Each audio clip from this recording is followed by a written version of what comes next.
Ocala, Gainesville, The Villages, 1370 AM, 96.3 FM, The Source.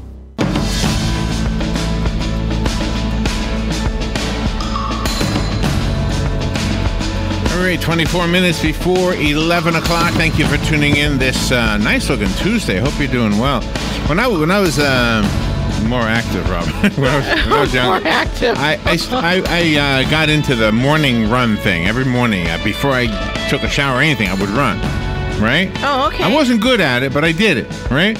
And there was a dog along the way that would always come at me, you know? Never bit me, but always looked like it was going to, right? Right. So my brother, who's a veterinarian, I said to him, well, what can I do? He said, well, take a squirt gun and put some vinegar in it and just squirt it at the dog. It'll sting his eyes, but he'll be okay. So I did. And the dog kept barking, but he squinted his eyes when he barked at me. He didn't stop anything. Oh, that's funny. Lisa DeCarlo is on the phone. She is the manager of safety and occupational safety and health administration compliance programs, I guess, of that, right?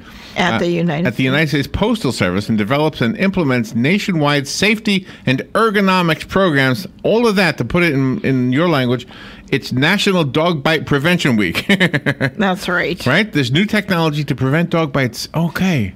This is for postal carriers and guys who run at 2 o'clock, not 2 o'clock, but whatever clock it was, 7 o'clock in the morning. Oh, okay. Whatever time I used to run, yeah. Oh, okay. Lisa DeCarlo, good morning. It's an honor to have you on our show. Good morning, Larry and Robin. How are you today? Good. Where are you? Where are you calling from? Calling from Washington, D.C., postal headquarters. Oh, okay. And do you deliver the mail, or have you done that as part of your career? No, I do not. However, my role as manager of safety really gives me a great deal of insight into what our carriers, our other employees face on a day-to-day basis. Oh, my gosh. And I think of you guys all the time, because there are dogs, there are people, there are, who knows, other kind of hazards that you have to come upon, right? Yeah, we're one of the few employers that are everywhere, every day. Yeah. Every household, no matter where you're located, 7 days a week. They're in lots of packages and letters, and really providing that linkage among all of our people. So are there statistics so that we can maybe get a grasp? How often is a postal carrier bitten by a dog? Are there more dog bites in the bigger cities or in the rural areas, or what? Well, dog bites are a serious postal service everywhere. Last year alone, we had over 5,700 carriers bitten or attacked by dogs. Those dog bites and attacks don't just impact our employees, but they impact their families, their coworkers, and even the pet owners themselves. We don't really see any great fluctuation between rural and city. There are different kinds of dogs, different kinds of situations. You know, every day we hear, "Don't worry, my dog won't bite." And said it yourself once or twice. But it has teeth that can bite. And at the Postal Service, we know that even good dogs have bad days.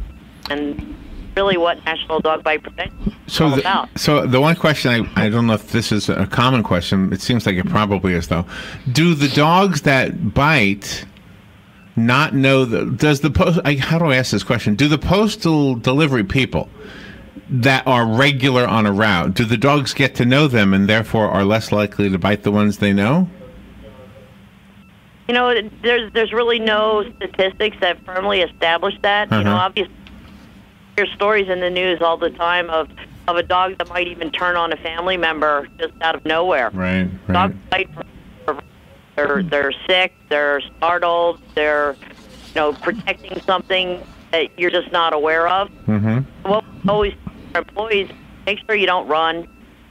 We don't encourage them to give treats or dog biscuits. Oh, really? Around.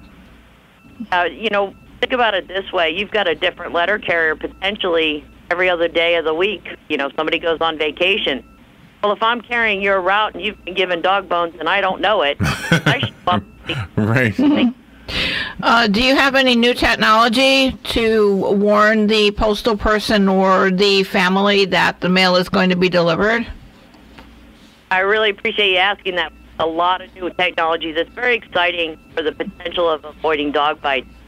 First is the mobile delivery device. That's that blue handheld scanner that you see your carrier with when they deliver a package. They take a little snippet, and and track through the mail. But one of the features of that mobile delivery device is the ability for a carrier to indicate that there's a dog on a property. This way, whoever approaches that particular house will get an alert about 25 yards before they get to the door that just says, hey, be on alert. There's a little dog here who likes to hide behind the car and jump out at you when you come up the sidewalk. Oh, no. Aware of their surroundings. Okay, so the technology is to just alert you there is a dog, not to necessarily ward off the dog. Exactly. It really is about raising awareness. We are not anti-dog. In every house, we just want to do safely. There are also some technology available where customers can help us out. We have a service package up. You can go online and schedule a carrier to come to your house to get your packages and take them to the post office for you. Well, as you're scheduling that appointment, you indicate the dog. Again, it's about alerting the carrier who's approaching the house they're unfamiliar with. Just be on alert and keep your ears open. Okay. And our last technology, the most exciting, is a new web application, and it's free for every customer, called Informed Delivery. By signing up online, you'll get a daily email or text alert that will tell you what contents of your mail is scheduled for delivery that day. This gives you an opportunity as a homeowner and a pet owner to store your dog in another location, put him in another room, close the door, then go to the front door to greet the carrier. That's a good idea. That's a really excellent idea, because right now you do have that service of letting people know what's in their mailbox before we get home. Absolutely, and if we just start to use it to alert each other and keep dog bite prevention in the forefront, that's just gravy on top. I wondered if there was a noticeable difference in the weather. Like, are dogs more likely to be aggressive in the summer or the winter? Does that matter? It really doesn't. We've taken a look at when those 5,700 carriers receive bites. It's all throughout the year. Wow. We generally pick April as dog bite prevention because that's when everybody's sort of getting into the great outdoors. More people are out, more dogs are out. But generally, dogs are protecting property. So any time of the year, any time of the day that somebody who's unexpected approaches the door, the dog's on high alert. In some of our areas of the counties, we have the mailman deliver in the truck itself, and he doesn't ever really get out. How does he protect himself against like the stray dogs? That is an issue in a lot of neighborhoods. Our carriers carry satchels. Those satchels are always at their side and available, the barrier between themselves and the dog. We also require them to carry dog repellent spray. The spray is not harmful to an animal. However, it will irritate them enough that it gives the carrier time to get either back in the vehicle or roll up the window and safety. Let's see. So to sign up for the program you mentioned earlier, what's a good website? Our website is USPS.com. If you search dog bite, you'll find all sorts of information such as resources, tools, tips, an interactive map to show where dog bites generally occurred. You'll also find links for package pickup and informed delivery. You can also follow us on social media at #PreventDogBite. Oh, excellent. All right. Thank you so much, Lisa. Thank you for being on the show with us today. Thank you, Larry and Robin. You're welcome. We'll be right back.